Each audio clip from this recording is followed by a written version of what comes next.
Hello dear students, आप सभी का वेलकम एक बार फिर से है यहाँ पर पी ब्लॉक के न्यूमेरिकल एनसीईआरटी न्यूमेरिकल में। पी ब्लॉक के आज हम लोग न्यूमेरिकल के सीरीज में हम लोग लेके आए हुए हैं एग्जाम्पल 7.8 को, जिसमें सवाल जो है यहाँ पर कहता है are all the 5 bonds in PCl5।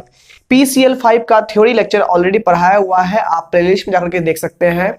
तो कहता है कि PCl5 मॉलिक्यूल जो है उनके पांचों जो बॉन्ड होते हैं क्या सभी इक्विवेलेंट होते हैं।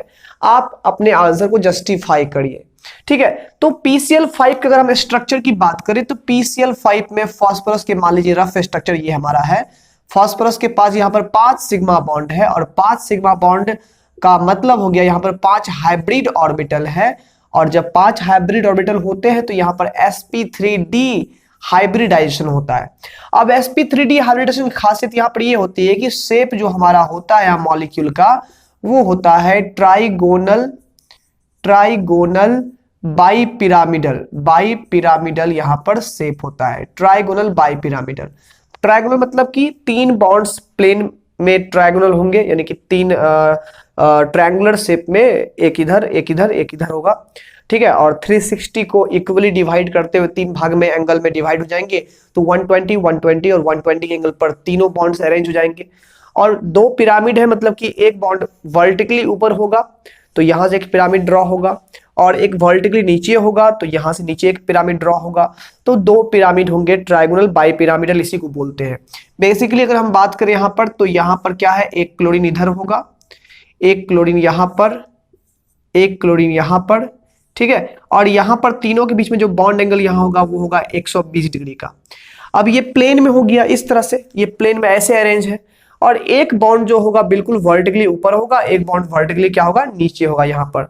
तो ये हमारा प्लेनर स्ट्रक्चर हो गया। ये प्लेनर स्ट्रक्चर यहां पर हम लोग लिख देते हैं ऐसे, ठीक है। यहां पर ये प्लेनर स्ट्रक्चर हो गया।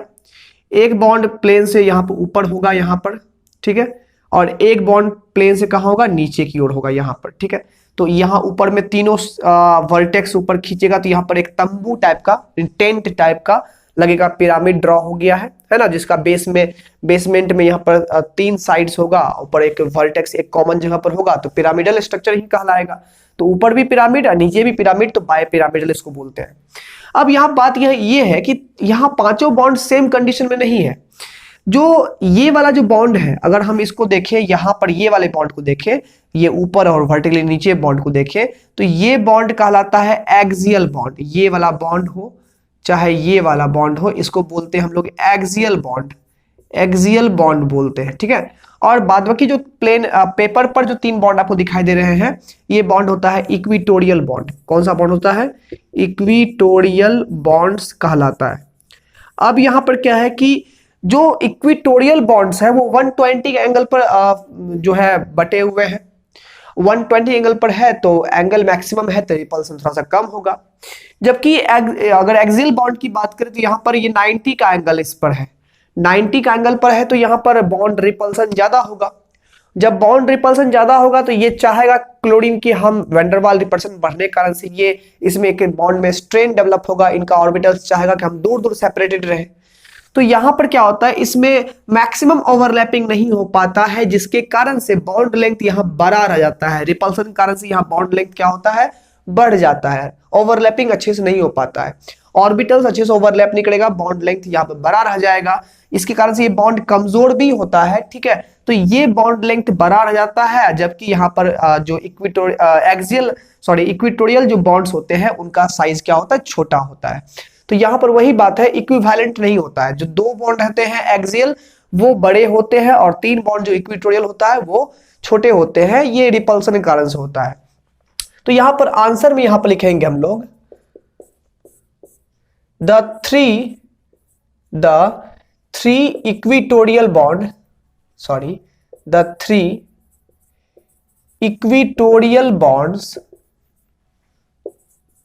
Bonds are trigonal at 120 degree angle. जो 3 इक्विटोरियल बॉन्ड्स होते हैं वो ट्राइगोनल शेप में होते हैं इस तरह से, और 120 डिग्री के एंगल पर होते हैं। But the but the two axial bonds are at 90-degree angle and so suffers more repulsion, suffers more repulsion. As a result, the axial bonds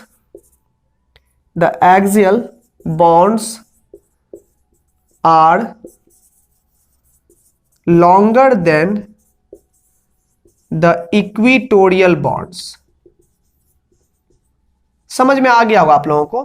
क्योंकि यहाँ पर एक्सियल बॉन्ड्स 90 के एंगल पर होते हैं और इक्वेटोरियल बॉन्ड्स जो होते हैं 120 एंगल पर होता है, इसीलिए यहाँ एक्सियल बॉन्ड मोर रिपल्सन यहाँ पर फील करता है और इसीलिए इसका साइज क्या होता है, बड़ा होता है, जबकि जो इक्वेटोरियल बॉन्ड्स होते हैं वो छोटे साइज के होते हैं। तो इक्वेटोरियल बॉन्ड से बड़ा होता है एक्सियल बॉन्ड, इसलिए यहाँ पर आंसर इसका होगा कि नहीं, सभी बॉन्ड यहाँ पर सेम नहीं होते हैं, इनके 2 बॉन्ड्स अलग होते हैं और 3 बॉन्ड। इसलिए यहाँ पर क्या होता है ना कि अगर आप PCl5 को आप अगर थर्मली इसको डिकम्पोज कर दो, इसको हीट करो, तो ये PCl3 रह जाएगा और ये दोनों क्लोरीन Cl2 गैस बन के बाहर भाग जाएगा। तो यहाँ Cl2 और PCl3 में टूट जाता है क्योंकि यहाँ पर 2 क्लोरीन का बॉन्ड कमजोर होता है। ठीक है, तो ये दोनों बॉन्ड बड़े होते हैं और ये तीनों बॉन्ड क्या होते हैं, छोटे साइज के होते हैं ड्यू टू द रिपल्सन।